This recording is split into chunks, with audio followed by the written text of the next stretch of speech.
John Glenn, our own leader, someone who has done so much for our state, so many ways. And I'm just glad to be here with him. Thank you. Thank you, Mr. Mayor. Thank you. I'm probably more concerned about my country and with the importance of this election than I have been in any election in my adult life. Now, my experiences in times like these go back to when I was a boy about 12 years old. Obviously, I was not voting at that time, but I can remember those days very, very well in the Concord. And they were tough days. It was the Great Depression.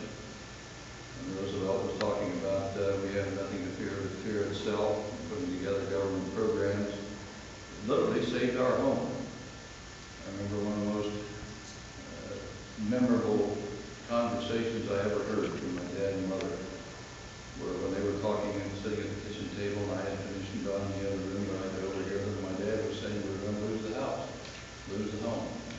Now, I've known some kids where that happened when the home mortgage was foreclosed. They had to go live with other people. And that struck terror into my 12-year-old heart at the time, I can tell you that.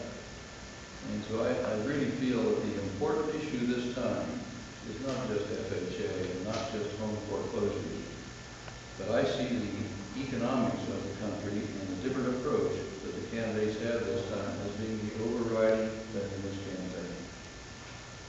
Now, I know John McCain. I worked with him very closely, backed him on some of the things. We worked back and forth across the aisle when I was still in the Senate. Traveled with John to Vietnam, looking into the POW and MIA issues, and so I consider John a close friend.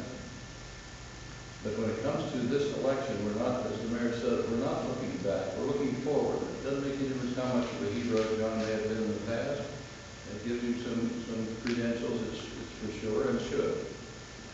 But the policies that are going to guide us in the future are the important thing that we have to deal with. And the economy is going to be the basis of everything else that you're able to do. Barack and John both have got to promise all sorts of things with regard to education, with regard to infrastructure, bridges, and all the things with Social Security, and Medicare, and Medicaid, and health care, and education, all the things that are important. They all come back to one thing. None of that's going to get done unless we have a good economy to do it. And I think the approach that Barack Obama has taken on the economy is better than the one that John has. John basically wants to consider the policies we've had.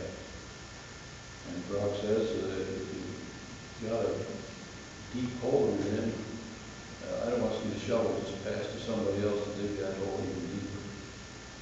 So that to me is the main thing in this whole thing. We could get sidetracked on whether there was some obnoxious professor someplace that they associated with once or was at a meeting with. I guess we've all been in meetings from time to time with people who was brought up later as though we were close buddies that would be to our detriment. But that's not the issue this time. It's not all these little side issues. The very basic issue this time is what we're going to do with the economy. Now, the policy we've had from President Bush has been that we cut the tax for the wealthy. And I think that couples up to something like, I believe it's $1.6 trillion over a 10-year period.